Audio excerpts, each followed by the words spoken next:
Kanye West is adding yet more unpaid taxes to the piles of money he owes the authorities, as his finances become ever more chaotic. His firms, including Yeezy, now owe a total of $1,064,221, as he's yet to cough up on 10 tax liens and property taxes. It was previously reported back in January that the star owed more than $1 million, and that number continues to grow, the U.S. Sun can exclusively reveal. 2 more bills have been added, linked to his $14 million Monster Lake Ranch in Cody, Wyoming, which he recently sold for an undisclosed sum after 3 years on the market. According to Park County records, his firm Som Cody Ranch LLC owes $2,780.33 and $2,966.66 in property taxes, both of which were due in May. This adds to 4 outstanding Yeezy apparel tax liens totaling $934,033.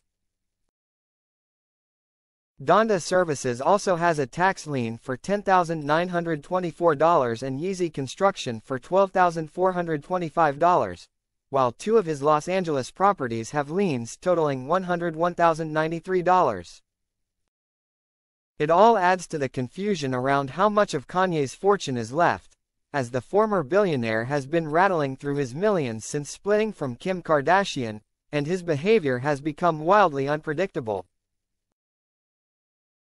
2 years ago, Forbes revealed his net worth had dropped to $400 million. The outlet claimed at the time his fortune was made up of real estate, cash, his music catalog, and a 5% stake in ex-wife Kim Kardashian's shapewear firm, Skims.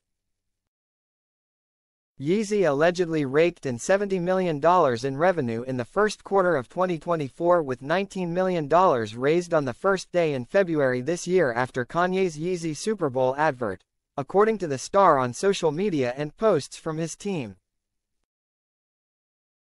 However, the Yeezy site is now winding down, and the business has halted further orders, currently fulfilling just under 6,000, albeit very slowly.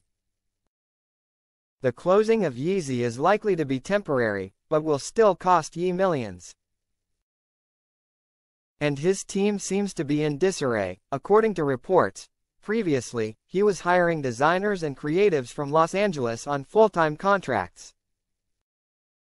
But, in the last couple of years, much of the hiring has been done on a freelance basis, where he's been taking workers from Adidas or, in many cases, from the fashion apparel firm Moalola, based in London.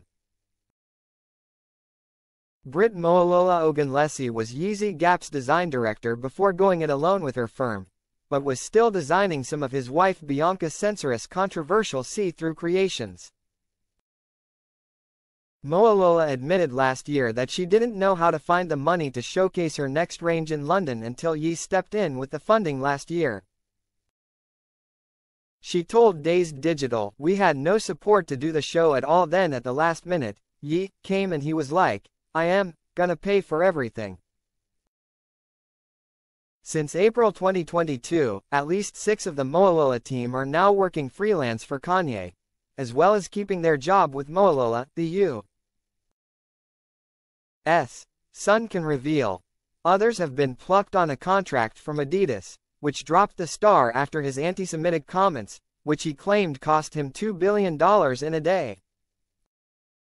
That means a chunk of Yes staff are now based remotely in London. He's also leaned more heavily on fashion students, bringing in interns, or people with relatively no experience, and advertising on Craigslist and social media. His wife Bianca was studying for her master's degree in architecture at Melbourne University and had only internships to her name, until she was made head of architecture at Yeezy in November 2020. It adds to the seemingly chaotic nature of the rapper's life, as he's also facing a never-ending stream of lawsuits for either not paying people or allegedly harassing employees. The U.S. Sun reported last year that Kanye doesn't give a crap about the lawsuits, and it still appears as though that is the case. He's just been dumped by his lawyer Brian Brumfield, as court docs reveal that he will not speak to counsel and Ye refuses to pay counsel as well. Brumfield quit as attorney in 2 suits, court documents show. One legal insider who's had dealings with Ye thinks it's not about money, but control.